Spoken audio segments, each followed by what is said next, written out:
As the 19th century progressed, the Igbo people of southeastern Nigeria continued their traditions of decentralized governance, vibrant trade networks, and rich cultural practices.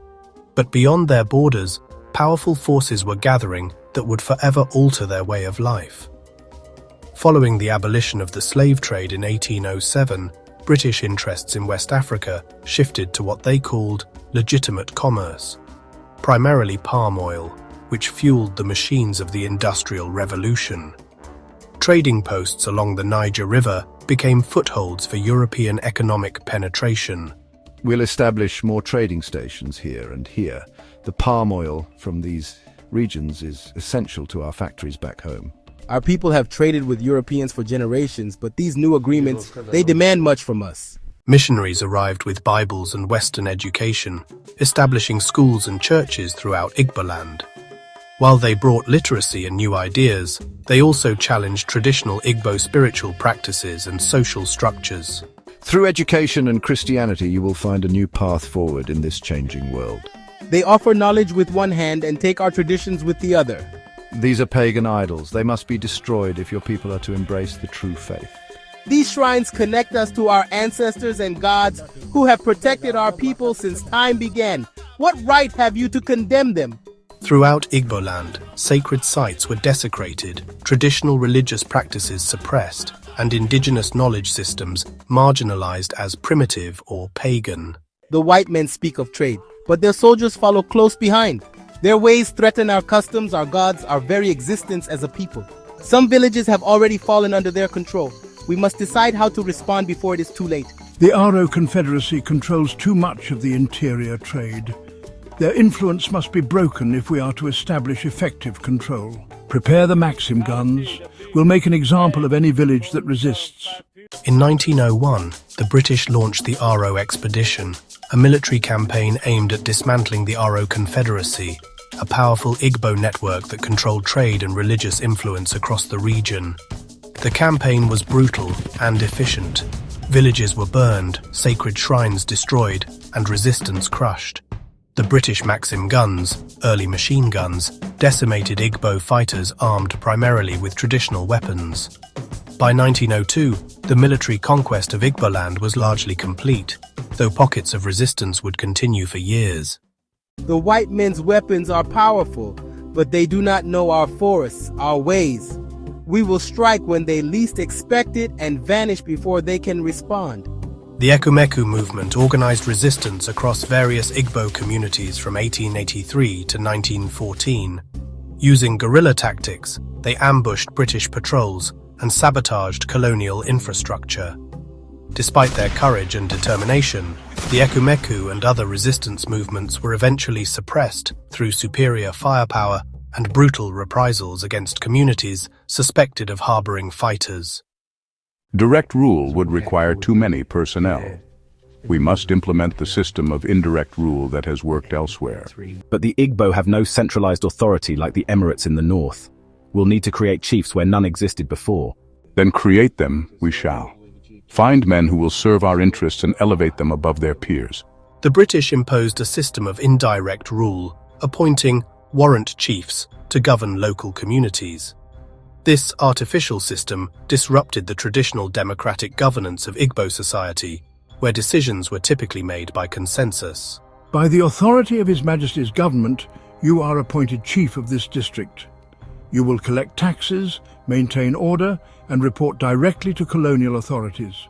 Many of these warrant chiefs, lacking traditional legitimacy, became corrupt and abusive, serving British interests at the expense of their own people. The head tax must be paid in British currency, not in yams or goats. But where are we to get this money? We grow food for our families, not for selling. That is not my concern. Perhaps you should grow less food and more palm oil or cotton that can be sold. The colonial economy was extractive by design. New taxes forced Igbo farmers to produce cash crops for export rather than food for their families. Traditional trade networks were disrupted as commerce was redirected to serve European markets. The terms of trade heavily favored European merchants, leaving Igbo producers with diminished returns for their labor. This economic imbalance was designed to enrich the colonial power while keeping local populations dependent. We'll divide the territory into these districts for more efficient administration. It matters little that different clans or villages are grouped together. Colonial boundaries often ignored traditional affiliations, forcing historically autonomous or even hostile groups into artificial administrative units. These arbitrary divisions would later contribute to ethnic tensions in post-colonial Nigeria. They count our chickens, our goats, even our cooking pots. Now they want to tax us as well. The warrant chiefs grow rich while we struggle to feed our children. In the old days, no man would dare make such decisions without consulting the Women's Council. These warrant chiefs have forgotten our ways. In 1929, Igbo women launched what became known as the Women's War, a massive protest against colonial taxation policies and the corruption of warrant chiefs. Thousands of women employed traditional methods of shaming and protest. What do they want? Why are they behaving this way? They're protesting the new tax plans and demanding the removal of corrupt warrant chiefs. This is insurrection. Call for reinforcements. The British response was swift and violent. Troops opened fire on unarmed protesters. When the smoke cleared, at least 50 women lay dead, and many more were wounded. The Women's War revealed both the brutality of colonial rule and the determination of the Igbo to resist oppression. Remember this day. Remember what they have done. Our daughters and granddaughters must know the price paid for standing against tyranny. The British Empire claimed to bring civilization and progress to backward peoples across the globe. Despite the oppression of colonial rule, a new generation of educated Igbo emerged from mission schools. They would use their Western education to challenge the very system that had created them. We have learned the language and laws of our oppressors. Now we will use that knowledge to demand our freedom and independence. Freedom, independence. Igbo intellectuals became key figures in Nigeria's nationalist movement, advocating for independence and self-governance. Their education and organizational skills proved crucial in the struggle against colonial rule. The colonial authorities can no longer justify their rule as bringing civilization. We must expose their exploitation and unite all Nigerians against foreign domination. Publications like the West African Pilot, founded by Nnamdi Azikiwe, became powerful vehicles for nationalist ideas, challenging colonial narratives and advocating for independence. When Nigeria gained independence in 1960, many Igbo people hoped for a new era of freedom and prosperity. But the arbitrary boundaries and divisive governance systems left by colonial rule would soon lead to tragic consequences. In 1966, thousands of Igbo were killed in pogroms across northern Nigeria, the culmination of ethnic tensions that had been exacerbated by colonial policies of divide and rule. Just 7 years after independence, the Nigerian Civil War erupted. The Igbo-dominated eastern region attempted to secede as the Republic of Biafra, leading to a brutal conflict that would claim over 1 million lives, many from starvation.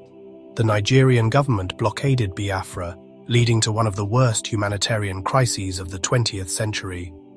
Images of starving Biafran children shocked the world, but did little to change the course of the war. The legacy of colonization continues to shape Igbo society today. Yet through decades of challenge and change, the Igbo people have demonstrated remarkable resilience.